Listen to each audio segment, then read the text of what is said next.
Methane is a powerful greenhouse gas. It's 80 times more heating than the principal well-known climate pollutant, carbon dioxide. But the good news is it only lasts in the atmosphere for perhaps up to 12 years. If we can massively reduce methane emissions and methane pollution now, perhaps we can halve overall greenhouse gas emissions by 2030 and stay on track with the top safety goal of the Paris Climate Agreement. And here we're going to look at the oil and gas industry, which releases a lot of methane pollution from leaks and other sources. We will hear what the oil and gas industry needs to do right now to make the big contribution to climate action. Talk to an expert with the UN who is trying to get them on track on campaign working on eye-watering methane emission by the industry in Texas, United States, using perhaps a loophole in the rules. So the fossil fuel industry, they try to not do the right thing here as well, but I think things are up for change, hopefully, in the future. Okay, and I think it's important to add, of course, we did try to invite somebody from the oil and gas industry on the show. I talked to the people at the Oil and Gas Climate Initiative, and they were quite interested, but then just before the COP, they said, well, we're not really quite ready to talk about what we're doing. So we're a bit disappointed there. I think a problem the industry has, they think we have all time in the world, and we don't. So, I mean, we need to focus on this now, not next year or next decade. Yeah, exactly. So anyway, let's dig a bit deeper into the oil and gas industry in terms of methane. First up on the magic of Zoom is Tomás de Oliveira Bredariol. You know, you're going to have to clear that one on Tomás. My English is so bad that I go and mangle it up. He's an energy analyst from the International Energy Agency, which I can say, coming to us from Paris, France. Hello, Tomás. You're there, aren't you? Yes, I am. Hello. Greetings. How do I pronounce your last name? De Oliveira Bredariol. But okay. Is that Spanish? Bredariol is Italian and De Oliveira is Portuguese. And I am Brazilian. So okay. Nice mix. You're Brazilian. Okay. COP30. All right. Tomás, it's great to see you. The International Energy Agency has this amazing new global methane tracker 2024 report. I think it's become for many, many people the reference for what the oil and gas industry needs to do to align with climate ambition in at least the short term. Can you tell us the key findings from the methane tracker in terms of the necessary emission cuts needed by the oil and gas industry to achieve, and any other killer facts that you think are relevant on perhaps how easy or how hard it might be for the oil and gas industry to do it? Maybe more how easy, but that's up to you to decide. Right. I'll do my best. It's a lot to pack in a few minutes. But let's just head straight on. So the oil and gas industry emits roughly 80 million tons of methane per year. And according to the latest data, this number hasn't really changed for a number of years. It goes a little bit up, a little bit down, but it stays at these record levels for quite a number of years now, despite a number of industry pledges to reduce these emissions. So we really need to see the industry going from taking action here and there on a few facilities to comprehensive action throughout the entire oil and gas supply chain. That's what we need to see. And our analysis indicates that a reduction of 75% in methane emissions from oil and gas is possible from now to 2030. That's what we call for in our net zero emission scenario by 2050, which is consistent with 1.5 degrees Celsius. And what does this mean in practice?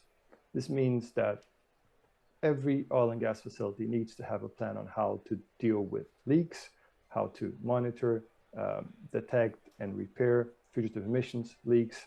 They need to be deploying the equipment, the technology that is readily available and is often comes at a low cost to capture methane that would be intentionally vented. So for example, replacing a compressor that normally would emit methane by an alternative that releases less or no amount of emissions, deploying vapor recovered units, taking care of their flares, eliminating routine flaring and venting, and all the suite of technologies that we track and that are already available to the industry today. That's what they need to do. And in terms of what's easy and what's difficult, let's start with the easy.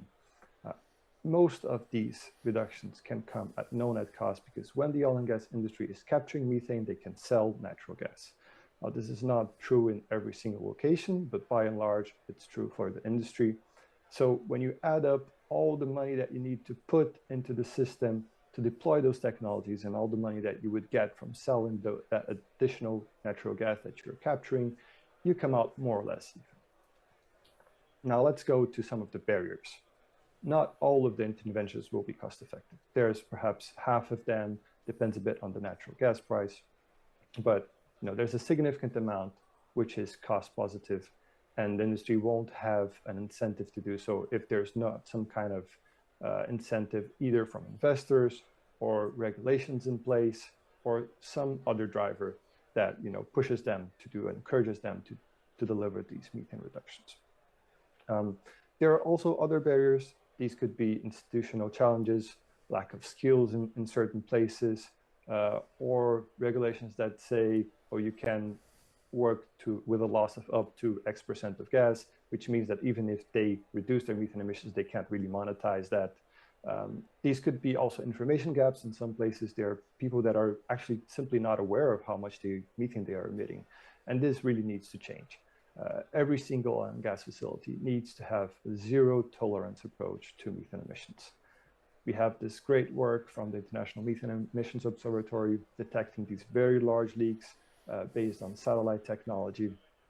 And we see thousands of these very, very large methane emissions events per year. And if we want to get on track to deliver on the climate targets, we need to reduce this to zero.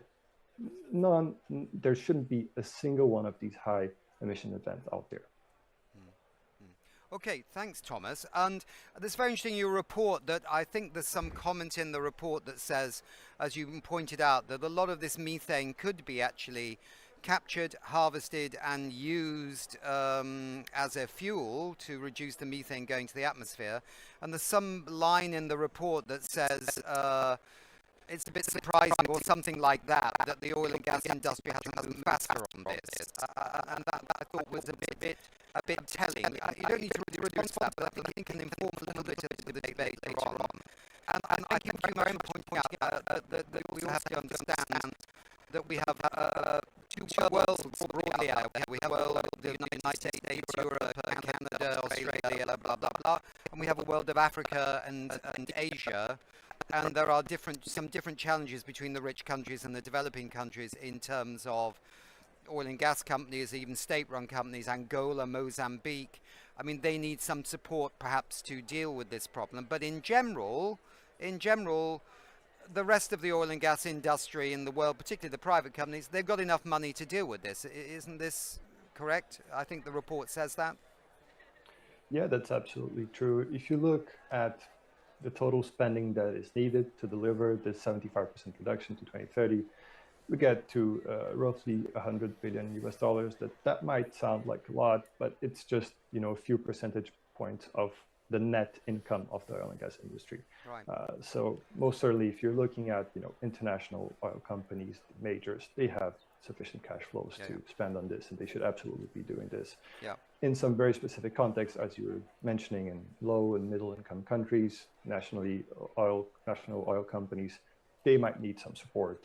Independent small companies might need some support in these very specific contexts. Yeah. Thanks very much, Thomas. Stay with us. Over to you, Ingmar. You've got another wonderful guest. Yes, our next guest is Mark Brownstein from Environment Defense Fund, where he serves as Senior Vice President of Energy Transition. Mark, can you briefly tell the audience how the oil and gas sector is responding to the increased global attention to the methane problem? Well, first of all, thanks for having me, and thanks for taking this issue on. We have to remind ourselves that nearly a third of the warming our planet's experiencing right now is associated with methane pollution from human activities, and close to 40% of that is coming from the oil and gas industry. And of course, as you point out, molecules of methane that go into the atmosphere are not only bad for the climate, it's a waste of an energy resource. And so this really is a win-win, and you would think that industry would jump at the opportunity. And in fact, on the good news side of this is that recently the industry has started to embrace the issue. If you go back to the COP that happened in Glasgow, it was the first time that methane was on the agenda. And then, of course, last year at COP28, there was the Oil and Gas Decarbonization Charter, where now 55 global oil and gas companies, many of them national oil companies, signed up to a commitment of achieving near zero methane emissions and zeroing out flaring of gas, all by the end of 2030. So in the next 5 years. And how is it going?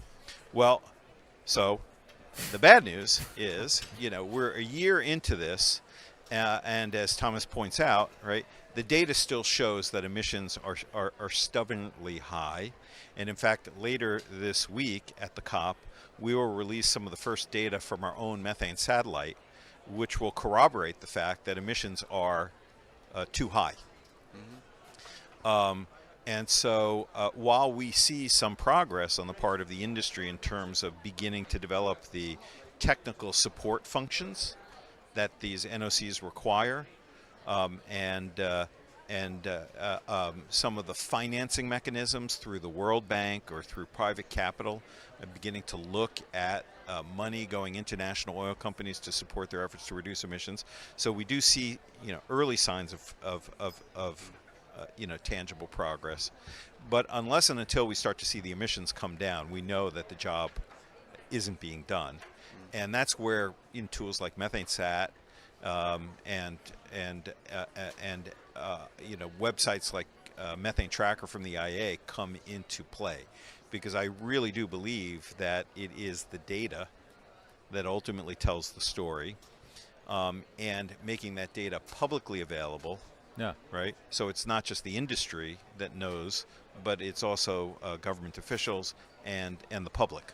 And it's not only about shaming those that are doing the bad thing, it's also credited those that are fixing the problem. Well, and in fact, in our own conversations with industry and our own work with industry, time and time again, right, what we find is when we first broach the topic with the company, they assure us that there's no problem, because why would there be, right? Yeah. Methane is a valuable gas. Why would they waste their product? Invariably, when they go out and do field studies or when we show them the data from our own work, they're surprised at just how large the problem is. And so yes, data is the first step in understanding the magnitude of the problem. And yes, the data can help you figure out where to go. But I think that's interesting. Do you mean that if they find those methane emissions from their own operation, they can make money by fixing the leak? Yes. As a matter of fact, I was just having a conversation with the head of sustainability for SOCAR, which is the Azerbaijan national oil company. So far, in their efforts to reduce methane emissions, they've realized $97 million of additional revenue. So they can do climate action and make money from it? Yes. That is something oil company, normally they don't do the action, but they make a lot of money. Yes.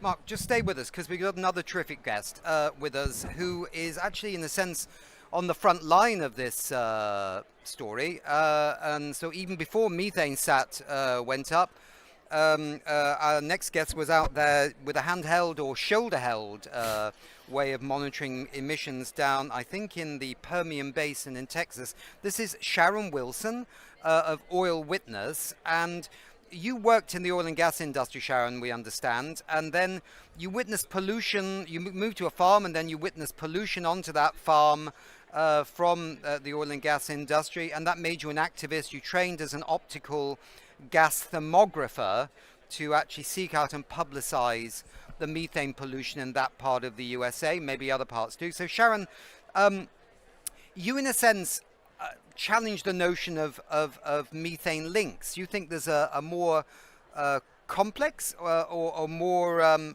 untold story about the oil and gas industry in terms of their methane. Can you tell us a little bit about that and what you're finding in the Permian in Texas, which is a big area for oil and gas and methane emissions, yeah? Yes, and thank you for having me. I do have a little bit of a different view. It's boots on the ground, on the front line.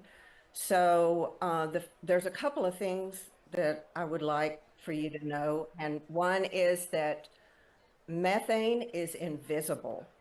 So the industry can tell you anything about how well they're doing, how hard they're trying, and you don't know because it is invisible.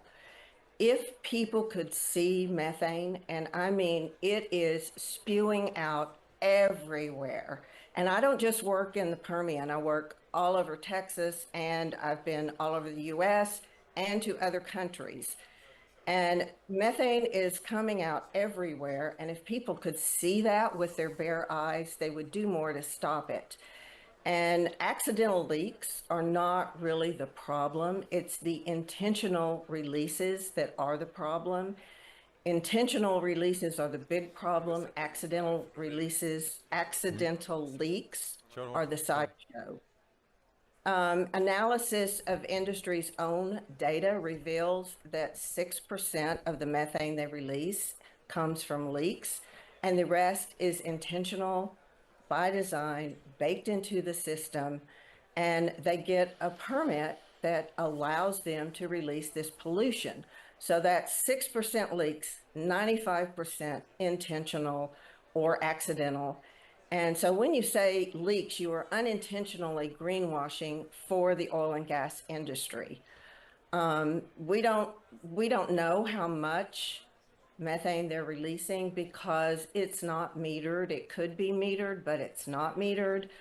But for the industry to say that they don't know how much methane they're releasing, they've had technology, the most sophisticated satellite, the greenhouse gas satellite, since 2017. So they've had access to this technology. And the problem, one of the problems in the Permian is that the gas has been priced at negative or very, very low most of the year. So these technologies that will capture, the technologies are unreliable is what I find in the field. And there's a lot of reasons for that. And I can talk about the reasons. I'm not saying that technologies do not work. I'm saying we find them not working all the time. But the industry is not going to have an incentive in the Permian to use these technologies because it is not economically viable to them. Capturing the gas actually costs them money. And so, you know, there's a problem that they are overproducing gas. And what we need to do is focus on other countries not buying, not importing dirty US LNG, because according to Climate Trace, the Texas Permian is the #1 greenhouse gas polluter in the world. And the Marcellus Shale is in the top 10. So other countries need to understand that US LNG is not clean. It is some of the dirtiest energy you can get. So we need to stop building out more capacity to produce more, and we need to start contracting that instead of expanding it. And Thomas's agency, the International Energy Agency, said in 2010, we have to stop new investments in oil and gas, and we haven't done that. So the phase out needs to be accelerated quite a bit more than what we're seeing right now. Right. Sharon, these are all very good points from an activist on the front line, and that's an important voice that we need to hear as well. Let's bring everybody into this, and Mark and Thomas as well. So I suppose the question is can Methane Sat plus the other satellites reliably give us some numbers now on what is actually coming out. And I suppose the second question is what is the role of regulation? So we know with the European Union that right now that they are have new regulations that companies selling gas, whatever, to the European Union have to make sure that they're making cuts in the climate emissions coming from those operations, or else they can't bring it in. Yeah. Well, so tell us, Mark. I think the two questions actually are related. Yeah. Right. So technologies like Methane Sat, which are relatively new, Methane Sat's been in operation since March, have the ability to track emissions down to 10 kilograms per hour, which is almost background level. And so that kind of comprehensive information on a basin by basin basis hasn't been available before. It's coming online now.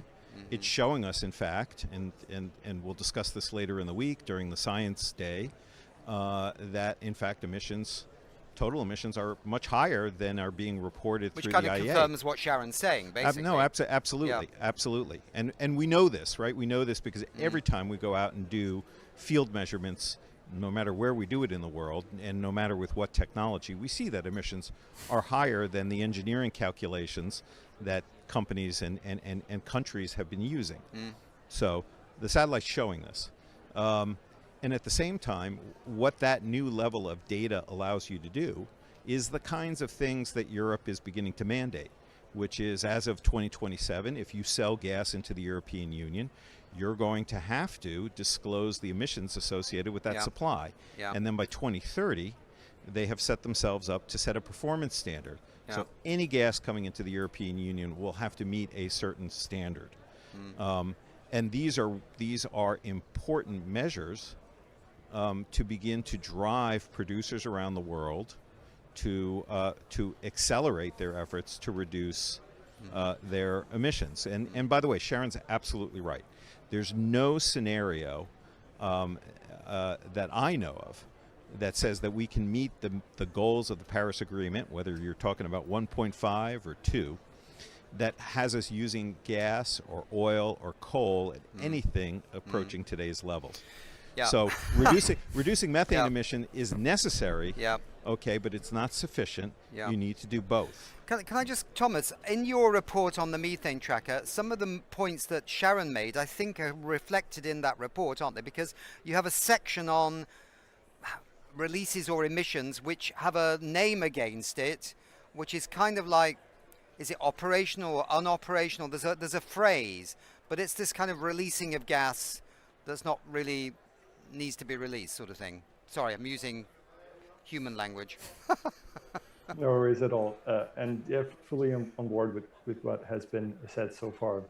Yeah, there's a lot. The majority of emissions we estimate come from intentional releases. So you can call it operational releases. These are things that we know what needs to be done to reduce these emissions. And so I wanted to come back to your first question about policies. Policies are absolutely essential if we want to deliver these reductions. The oil and gas industry is very diverse. We can't really imagine a scenario where everyone is going to, doing best practice on methane management without some kind of regulation. There might be some actors that will go ahead and do that on a voluntary basis, but by and large, we need the regulations to be in place. And these regulations, they do not need perfect information. The satellites that are coming online, they will be super helpful. They will be kind of huge step change in the information that is available. They will help inform efforts to reduce methane emissions. They will help enforcement, many good things there. But we do not need perfect data to reduce these emissions. We know what are the types of equipment that release. We know what are the types of practices. We know that cold venting, flaring slips, open tanks, etc. There are many, many sources that are of known emissions that we know what needs to be done. You just need to go and replace them and fix them and deploy technologies that are readily available. And there are a suite of tried and tested policies have been used in multiple contexts and countries that have delivered emission reductions. So there's a lot that can be done now, even without perfect information. Okay. And I wanted to add just a final point. We've mentioned a lot about trade and natural gas and LNG. That's a very important part of the equation. Policymakers need to be thinking about that. And buyers need also to be thinking about the methane credentials of the fuels that they are buying. But it's not only LNG. They should also be looking at the methane from the oil that they are buying, because oil is a potentially larger source of methane emissions than natural gas. And this differential that Sharon was mentioning about oil prices and gas prices is a very important part of the conversation. So when we think about trade, we should be thinking not only about LNG, that's very important, but also about oil trade. Right.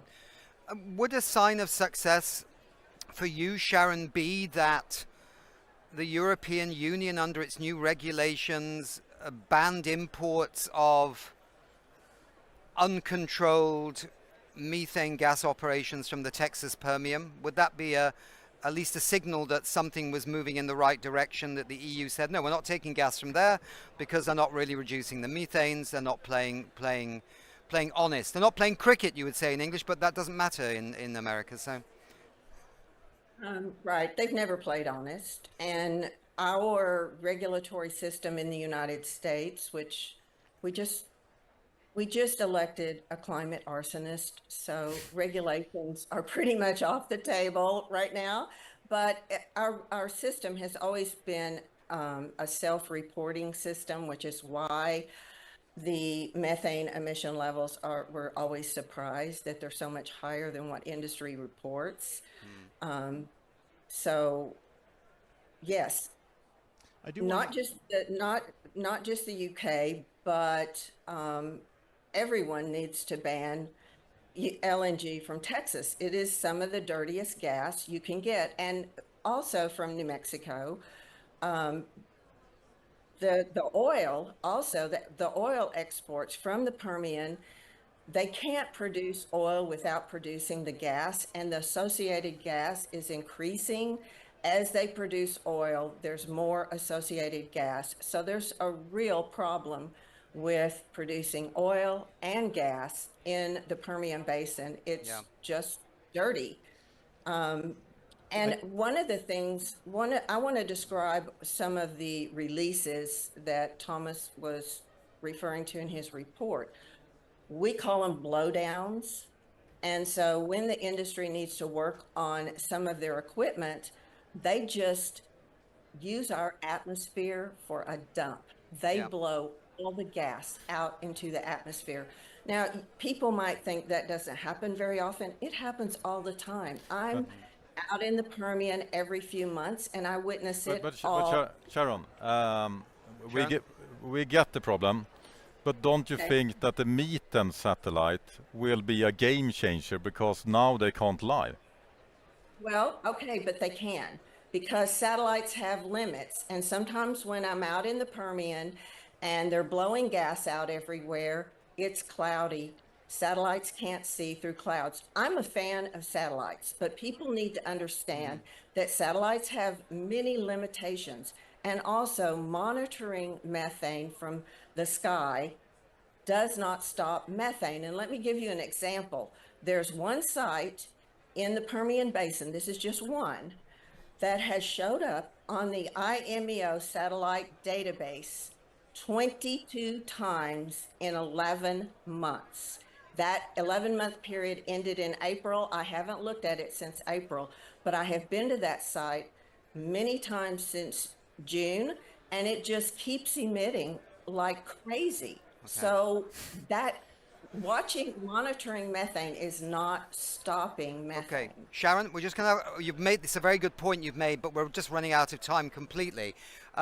Mark, please, just you've got a final point, I think. But these are all good points by everybody. So just a couple of things. So first of all, right, Sharon knows the Permian Basin very well, and the Permian Basin is a large source of the problem, but this is a global problem, and we don't solve it just by controlling the Permian, although that's really important. That's number one. Number two is it's absolutely true.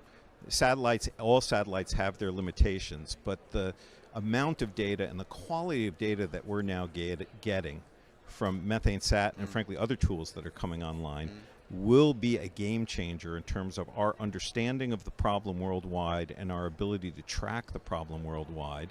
It's not a substitute for some of the on-the-ground work that activists like Sharon are doing, but it's certainly going to help. And the third and final point is that, yes, data by itself doesn't do anything. You need to act on data. Yep. And whether that's European import requirements, or that is state-based regulation, or government-based regulation, or frankly the financial community acting on data, it all matters, right? And so, but the first step is, the first step to solving a problem is knowing that you have one. I think we need to wrap it up there, Ingmar. This was a really interesting discussion. Sharon, it's a great pleasure to have you on the show.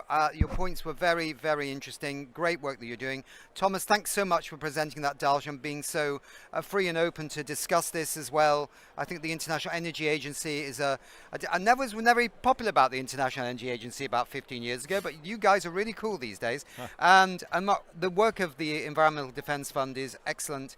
We need to bring this all together. There's many more people in this conversation. We don't need to talk too much. We need to talk a little bit for the audience, but we need mainly action on this. And we need to have accountability. And at least there are some new elements of accountability coming that have some promise. Let's hope they deliver. Thank you very much indeed, everybody. Bye.